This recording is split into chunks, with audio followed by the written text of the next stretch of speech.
Welcome to the penultimate talk in our Lent series on the Eucharist.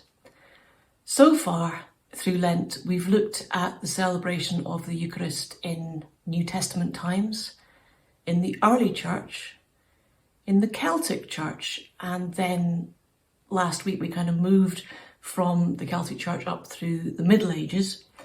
And that brings us, of course, to that very colourful period in church history, the Protestant Reformation. Now, the official start date for the Reformation was the eve of the Feast of All Saints, 1517. This being the date when Martin Luther sent his infamous 95 Theses to the Archbishop of Mainz. And he may or may not also have nailed them to the door of Wittenberg Cathedral. It's a good story, may or may not be true. But the roots of the Reformation go back much further than 1517. And Luther was very far from being the first person who had noticed that there was corruption in the church. Geoffrey Chaucer had most definitely noticed it. That's as back in the 1370s when he was writing the Canterbury Tales. And, of all Chaucer's pilgrims, the ones who most obviously represent the church, the friar, the monk, the summoner, the pardoner, are all far more sinful than the laity. Chaucer's pardoner is a particularly depraved character. His profession was to sell forgiveness. And this was exactly what Martin Luther was getting so upset about in 1517. Luther's 95 Theses were principally a protest against the practice of selling pardons or indulgences, to give them their correct ecclesiastical title. An indulgence was, and still is in the Roman Catholic Church, a pardon issued by the Church, the intention of which was to either shorten your time in purgatory or save you from going to hell. Now, nowadays, indulgences would be granted for observing certain practices of prayer, like the novena or the rosary, going to confession, performing works of mercy, that kind of thing. But in the Middle Ages, you could buy one. So the church was thus quite literally selling salvation. And Luther was a long way from being the only person in Christendom who had noticed this, but he was one of the very few who was prepared to object in public, because that was quite a risky business. But once Luther had set the ball rolling and questioned the authority of the church in one area, everything else that the church did became fair game, and that included how it celebrated the Eucharist. In the 1,500 years that separated the Last Supper from the Reformation, the Eucharist had changed from being a meal shared amongst friends who were sitting, or in fact in the very early years reclining at a table, to a sacrament in which the laity played no part. God in Jesus Christ had come as close to human beings as it was possible for God to come. And the church down the centuries had pushed him further and further away again. It's interesting to speculate, to what extent the laity could have been complicit in this, because keeping God at a distance is much easier than letting him get close to you. Paying somebody else to pray for you, say Mass for you, and absolve you is much, much easier than living out the commandment to love God and your neighbour day by day. Similarly, praying to the gentle and compassionate Mother of God is much less daunting than praying directly to the Judge of all mankind, even when you know that that Judge suffered and died for you because he loves you. In Luther's world, the Mass or the Eucharist, words can be used interchangeably, was celebrated in Latin. We heard last week about the rood screen, and the rood screen prevented the laity from seeing what was going on during the service. So much so that bells had to be rung at certain moments during the service so that the congregation had, so they knew what was going on, essentially. And of course, in some churches this is still done. Bells are still rung when the host and the chalice are elevated. And that's, a throwback to when people couldn't actually see this happening. And in a sense, the celebration of the Eucharist in the Middle Ages was a style of worship that somebody in ancient Egypt would have recognised. The worship of God was the job of the priests. It was a professional thing. And the ordinary folk were excluded. The laity, of course, had to show up on a Sunday, but only to be passive recipients of God's forgiveness and grace through the medium of the church. They probably understood very little about their religion, and they certainly weren't expected to get involved in it. So, this was something that the Protestant reformers wanted to change. The word liturgy means the work of the people. But for it to be that, the people needed to know what was going on. And one very important step to involving the laity in the Eucharist was to translate the words of the Mass and also the Bible into English. Now, there had been a number of translations of the Bible into English before the Reformation, of course. John Wycliffe had produced a complete translation of the Bible into Middle English, which was the language that Chaucer wrote in, of course, in the 1380s. But the liturgy was still in Latin. Now, we tend to imagine that before Martin Luther, the entire Western Church was using exactly the same Latin rite to celebrate the Mass. But that wasn't actually the case. There were several versions of the Eucharist around at the time. And the one that was most commonly used in the British Isles was called the Sarum rite. Sarum is, of course, the ancient name for Salisbury. And it was this rite, the Sarum rite, that Archbishop Thomas Cranmer used as the basis for the very first prayer book of the Church of England, the prayer book of 1549. Now, Cranmer, he was a massively important figure in the development of our liturgy. Cranmer made some significant alterations to the Eucharistic prayer, in line with his Anglican theology. He added an epiclesis, that's the technical name for the bit where the priest calls on the Holy Spirit to sanctify the people and the bread and the wine. He put in some prayers for the king, as you would if you were Henry VIII's Archbishop, I guess. He also added the prayer of humble access.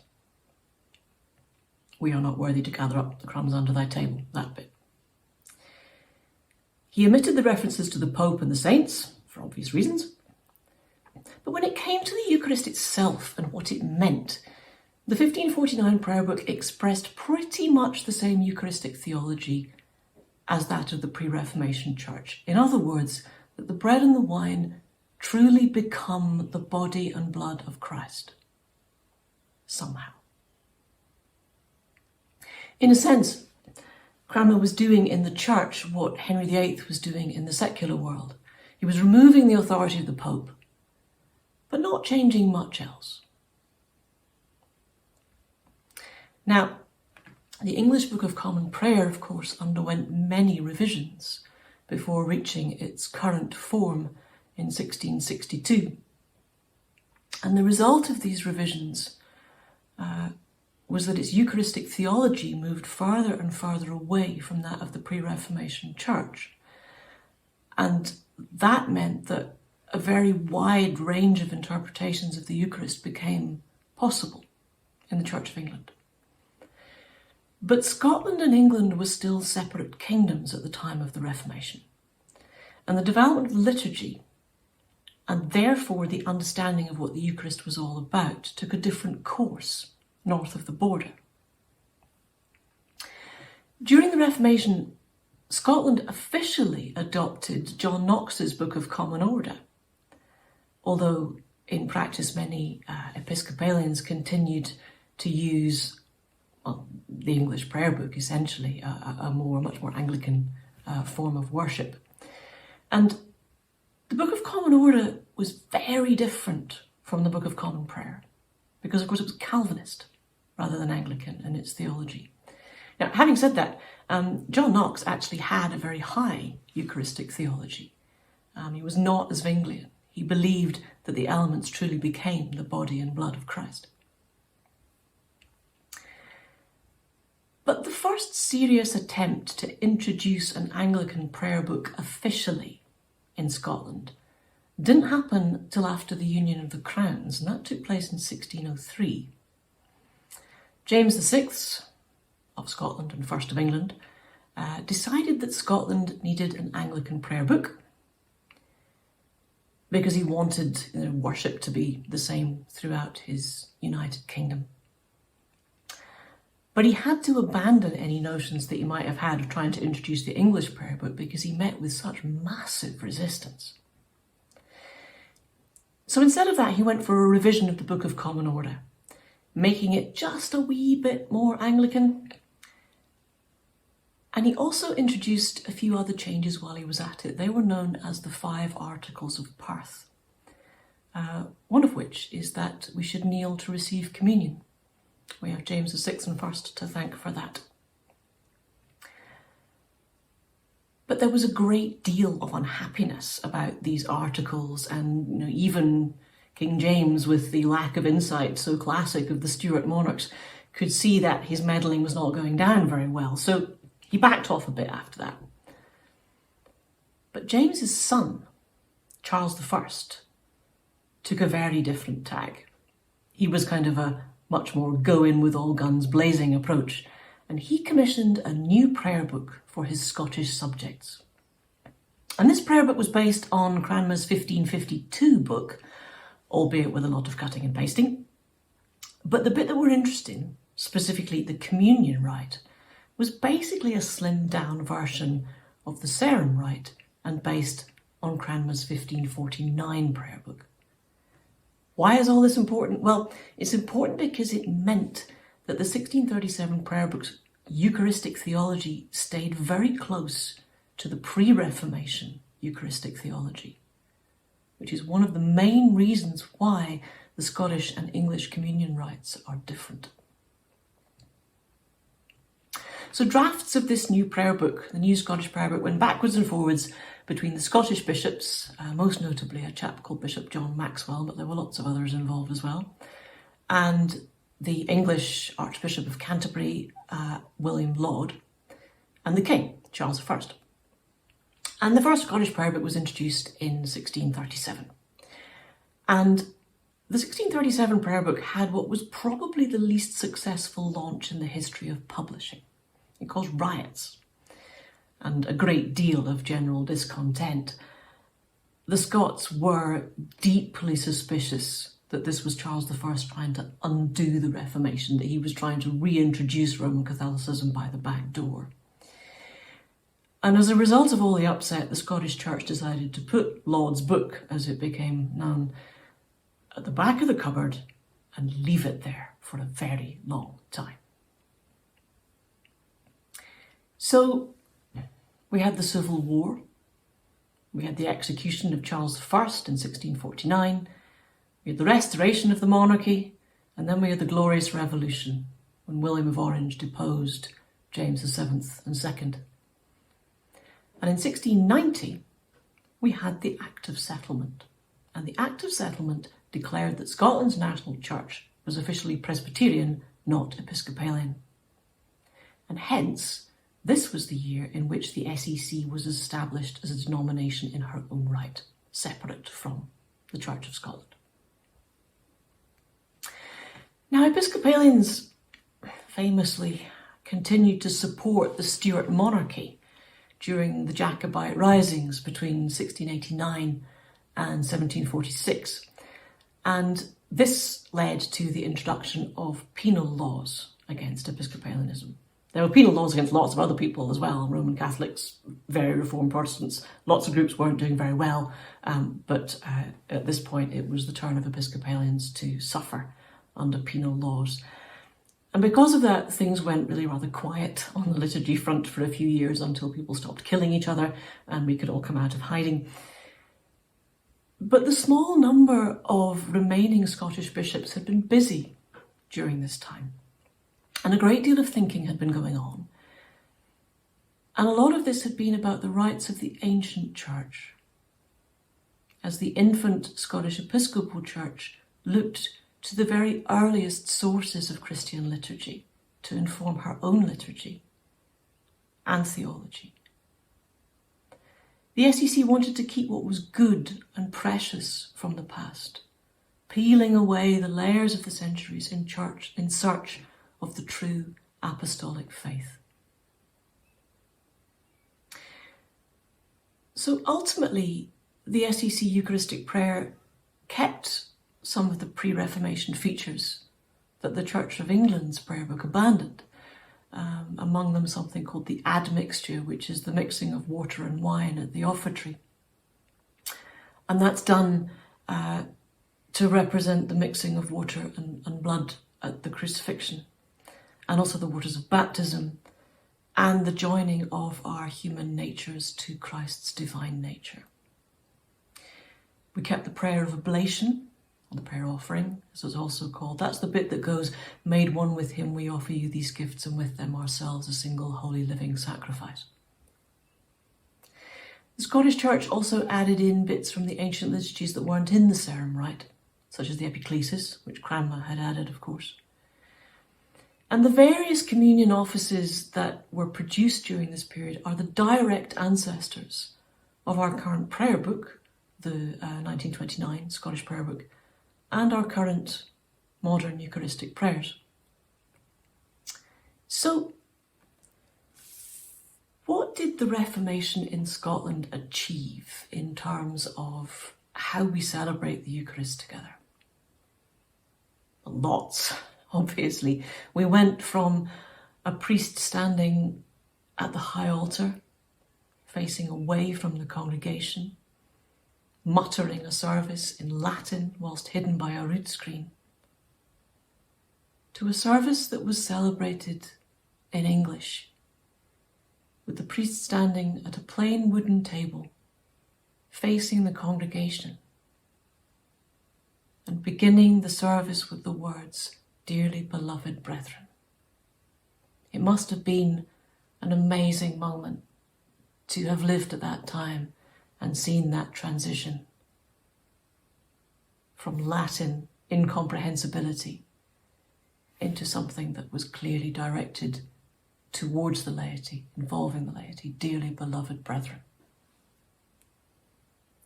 God was back among his people, talking to them in a language that they could understand. The Reformation took down far more than just the rood screen. It broke down the barriers between us and God. There was no language barrier. There was no need to have saints intercede for us. There was no need for the priest to act as an intermediary between the laity and God, because now we had an understanding of this concept, the biblical concept of the priesthood of all believers. We were saved by Christ's death and resurrection. And we didn't have to pay any human being to do any extra work on our behalf. Before we receive the Eucharist, we pray, "Lord, I am not worthy to receive you." And we aren't worthy. God wanting to come that close to us is, and always has been, impossible to get our heads around. And that's probably at the root of our tendency to try and push him away. Unconditional love simply doesn't make sense to us. But that's what the Eucharist is. God offering himself unconditionally to us because he loves us. All we have to do is hold out our hands and receive him. There is so much in the topic of the Reformation and the Eucharist that I'm not going to leave you with a list of questions, because there's just thousands of questions. But a lot of this is about people trying to understand things that humans can't understand. It's about human beings delving into mysteries, not knowing the answer, and then falling out with each other over things that they don't understand. And that's not good. So I want to leave you, rather than with a question, a series of questions, with a quote from St. Augustine of Hippo. This is from St. Augustine's City of God, and it's on knowledge, what can be known. Augustine writes, "Let no one seek to learn from me what I know that I do not know, unless perhaps he wishes to know how not to know. That which we should know cannot be known." That's a bit dense, isn't it? Let me read that for you again. "Let no one seek to learn from me what I know that I do not know, unless perhaps he wishes to know how not to know. That which we should know cannot be known." And this kind of takes me back to a point that I made in the first video that I recorded in this Lent series, which is that what we should be thinking about, really about the Eucharist, is what the Eucharist does rather than what it is. Because what it is a mystery, but it's the effects that it has that we can grasp and think about, and can and should seek to understand. So I very much hope to see you on Wednesday. I will actually be there in person this Wednesday because I'm not working, for a change, and we can have I'm sure, a really good discussion on the Reformation. I'll see you then.